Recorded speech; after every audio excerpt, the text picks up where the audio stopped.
भाई लोग बड़े भैया विकास राव का एक गाना आया था दोस्तों, जिस गाने का नाम था जहर। मतलब भाई लोग सैड सॉन्ग इतना ज़बरदस्त सैड सॉन्ग है ना भाई लोग, कि भाई लोग अगर आप लोग नहीं सुने हो ना भाई लोग, तो एक बार सुनोगे ना तो आप लोग को खुद मालूम लग जाएगा कि कितना सैड सॉन्ग है दोस्तों, जो कि 2023 का सबसे तगड़ा सैड सॉन्ग है बड़े भैया विकास राव जी का। और मतलब वायरल भी इतना हो रहा है दोस्तों वो गाना, और इतना बज रहा है ना दोस्तों मार्केट में, कि भाई लोग जितना बोल दूँ ना उतना ही कम है, जो कि बड़े भैया विकास राव जी का। वैसे तो दोस्तों सैड सॉन्ग बहुत ज़्यादा आ चुका है, बड़े भैया विकास राव का बहुत आ भी रहा है, पर ये सैड सॉन्ग यार बहुत ज़बरदस्त है भाई लोग। इतना ज़बरदस्त है कि भाई लोग पूछो मत यार, मतलब दिल से कह रहा हूँ भाई लोग, बहुत ही यार मस्त है, मतलब पूरा ज़बरदस्त सॉन्ग है दोस्तों सैड सॉन्ग।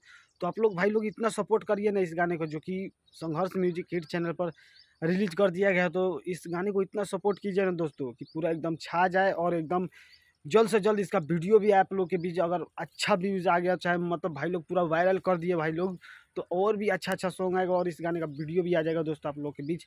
तो भाई लोग जिन्हों भाई लोग नहीं सुने तो जाके इस गाने को सपोर्ट कीजिए, और इतना मतलब ट्रेंडिंग में ला दीजिए ना बड़े भैया विकास राव जी का ये गाना, कि मतलब और भी एकदम ब्रांड मचा दीजिए भाई लोग। तो जाइए इस गाने को इतना प्यार और सपोर्ट दीजिए कि एकदम गर्दा हो जाए भाई लोग। संघर्ष म्यूजिक हिट चैनल पर रिलीज कर दिया गया है, तो भाई लोग सोचा कि क्यों ना आप लोगों को अपडेट दे दिया जाए, तो कमेंट कीजिएगा जरूर। तो मिलते हैं किसी और न्यू वीडियो में, तो आज के लिए इतने ही। जय बाबा भीम अम्बेडकर साहब जी।